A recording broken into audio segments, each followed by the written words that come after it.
gostovanju. Mi nastavljamo dalje. Ministar za javna ulaganja Darko Glišić obišao je radove na rekonstrukciji vodovodne mreže u 3 opštine zapadne Srbije, Mionici, Ljigu u Lučanima. Sve radove u potpunosti finansira Ministarstvo za javna ulaganja, a cilj je da se obezbedi sigurno i stabilno vodosnabdevanje za hiljade građana u ovim sredinama. 3 opštine, jedan cilj, da iz slavina teče voda svakoga dana. Ministar za javna ulaganja Darko Glišić obišao je radove u Mionici, Ljigu i Lučanima, gde se obnavlja stara mreža i rešavaju dugogodišnji problemi sa vodosnabdevanjem.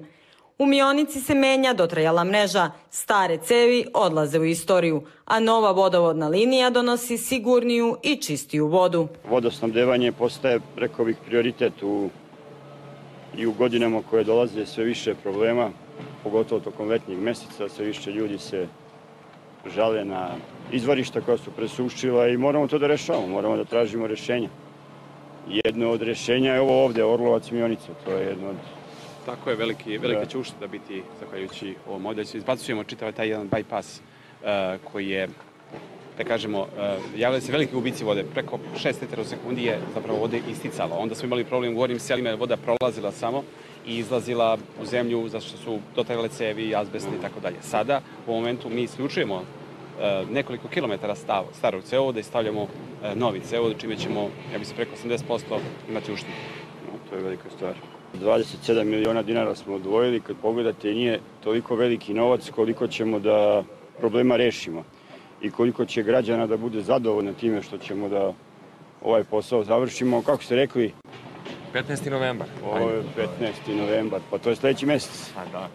U Ljigu se radi punom parom. Ulice raskopane, mašine na svakom ćošku, ali sa dobrim razlogom. Ljig se sprema da dočeka zimu i slave sa stabilnim vodovodom i novim cevima koje će konačno rešiti stare brige. Ovde je važno da kažemo da radimo nekih 9 ulica, je li tako? Tako je. Ovde 9 ulica u samom Ljigu. Rešavamo probleme negde oko 4000 korisnika. To nije malo, to je, da kažemo, gotovo čitava varoš da je zahvaćena. To je negde 40% iz stanovništva, rekao bih. Tako je. Ukupno smo rešili sa ovim projektom vrednim 31 milion dinara i nadam se da ćemo da ga završimo do nove godine. Dobro, do nove godine smo gotovi?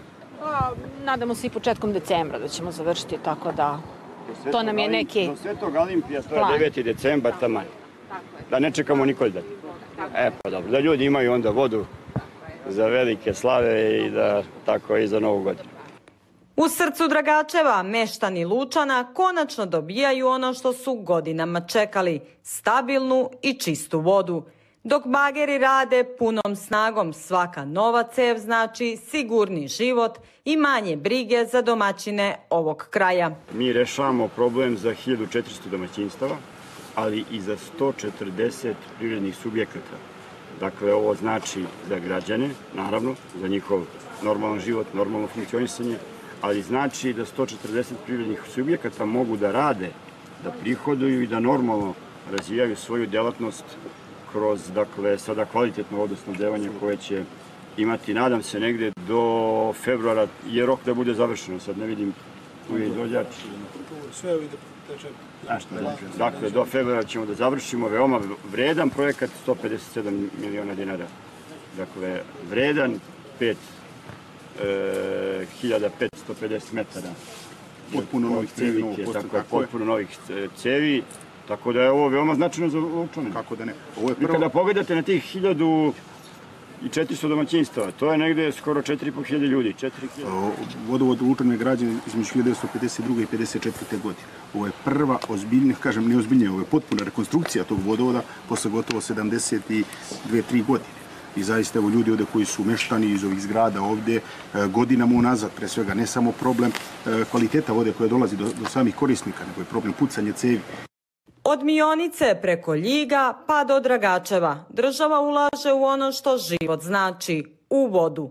Projekti vredni desetine miliona dinara nisu samo cevovodi i betonske šahte, već garancija da će svaka kuća imati sigurnu i stalnu vodu i razlog da ljudi ostanu i grade život u svom kraju.